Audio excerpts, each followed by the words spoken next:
let's get over to this Juicy J and Xavier Wulf album. Yeah, ho. So, Memphis Zoo. How did you think? What did you think about Memphis Zoo? Juicy J and Xavier Wulf. Queen. so I'm not gonna lie. The whole time I'm like, who the fuck are they talking about?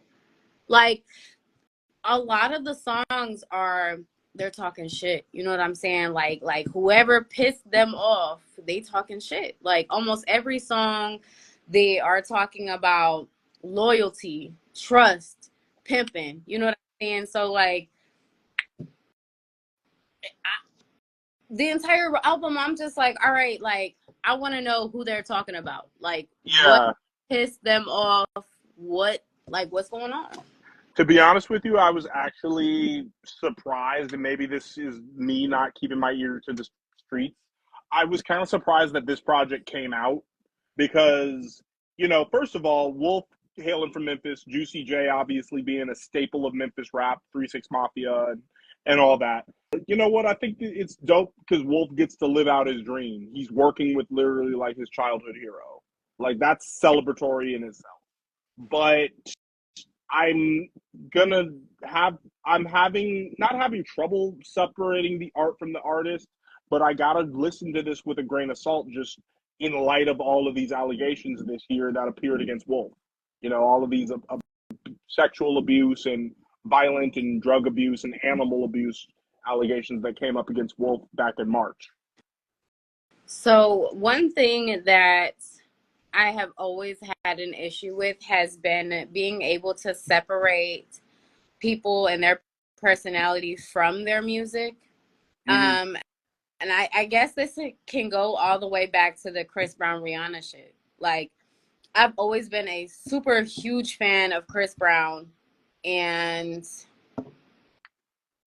I don't know, somehow I was able to separate like his music from what he did.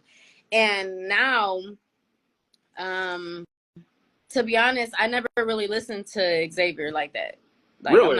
I have not really listened to him that much. I've heard a couple of his songs, but I haven't like listened to him I'm just that.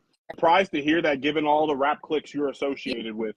Yeah, but I have I have an ear for like different shit, and everything's different, Some things I'll hear and I'm like, all right, you know what? I like that shit. I want to hear more of it. And I didn't get that from him. Like, I didn't hear something from him and I'm like, oh, you know what? Yeah. Shout out to my man Bankhead of Straight Out the Trunk Radio who just joined the chat. But when it comes to Wolf, you know what? I am a diehard supporter. There are Hollow Squad license plates on my car. I bought clothing straight out of his hand. We've been around each other multiple times, and Wolf's always been cool to me. But there's a couple lines in particular that I just have questions on. On Rich for Life, when Wolf said a line about gorilla pimping, and for those of you who don't know, that implies abusing somebody. Um, it's almost like he's telling on himself. And I have questions about this because I understand that, coming from Memphis, pimping is part of the culture, in making easy money, pimping hoes and style. We've seen hustle and flow. We understand that this is, part of the ecosystem that makes the streets in Memphis what they are. Just like the streets in the Bay Area or, places like Chicago it's just part of their culture. But at the same time, though, it's like hearing that coming from Wolf, it's like, dog, are you? This is not the same anime character I heard on Project X in 2016. This is this is why I liked him, because he made being an anime nerd cool.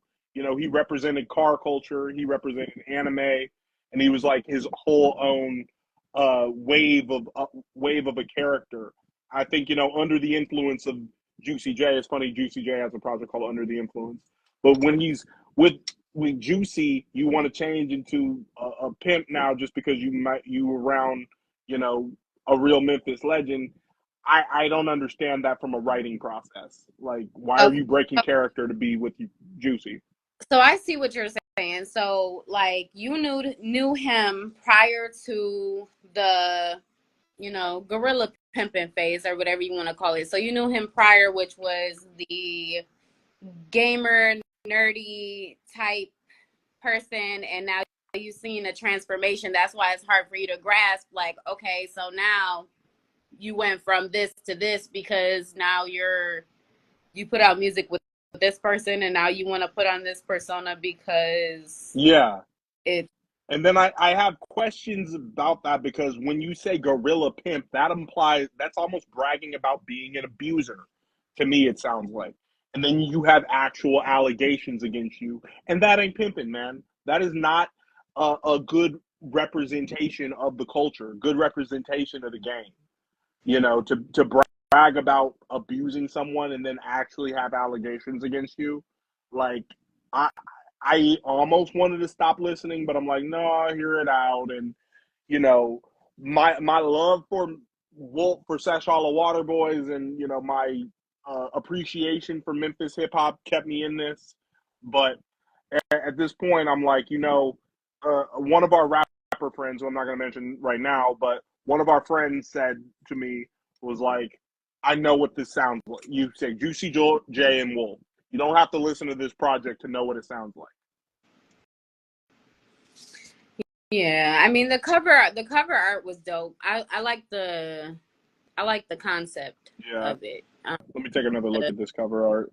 cover art. Oh yeah, there is that. So I thought that was, that was clever. You know what I'm saying? Um, the intros to the songs were pretty dope. Right. Um, and then I feel like they kind of made their last song called Disappointment for a reason. And I feel like, I mean, shit, we can refer back to the Eminem album. His last track, he made sure that he apologized to his kids and things like that for everything that he's done prior, save the best for last. And I feel like on this album they did too. Obviously Zave knows all the allegations. He knows people are talking, and at this point, he's like, you know what can I do? I'm gonna put this album out, and then my last track, I'm gonna name it Disappointment, and that's just how I feel about myself or in general. Who knows what he's thinking, but I feel like placement is everything. Because as an artist, I I think about where I'm gonna place things on the album or an EP. I'm like, all right, what fits where? What's perfect? What's gonna end perfectly, beautifully.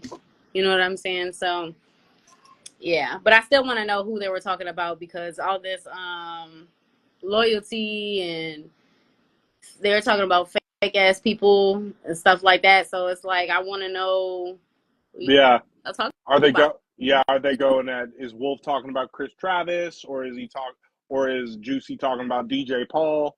You know, and this is all speculation. It's just, you know, I think that as far as delivering that raw sound and, you know, two generations of Memphis, I think that was the goal, and I think the goal was Yeah, met. The question yeah, is like, how are they going to go about promoting this album? Because I really haven't seen like, you know, a tour or a poster or, yeah. you know, been interrupted while scroll by, you know, seen a story at for this. This is just like, Yeah. boom, it's here. Shout out to Versus A though.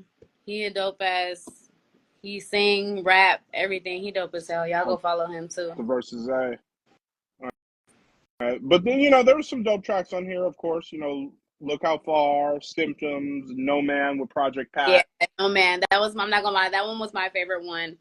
And Don't Let Him See. I fucked with that one too. I would have liked to see one feature maybe from Wolf's camp, like Eddie Baker on here, or you know, a IDK Jeffrey or TA Double Dollar, somebody who he runs with too. Just so you know, the new school is kind of represented. Yeah, I agree with that. Yeah, but other than that, you know, this was both of our first time listening to it today, so I think we got to chew on it a little longer just to like, you know what the flavor really is. I don't know. Possibly listen to it again. But I'm a little weird, man. If I listen to something and it doesn't catch my attention, sometimes I won't give it that second chance. And I know I need to stop doing that because later on I might find out like, okay, this is fire. But most of the time, that's how I'm about beats. Like when I'm selecting beats and people are sending me beats to my email, I listen to it one time, and if I'm not feeling it, like I'm not feeling it. Like I need something to. I don't think that's weird. I think that's more like you're protective of your time. And a lot of women today are not into giving second chances.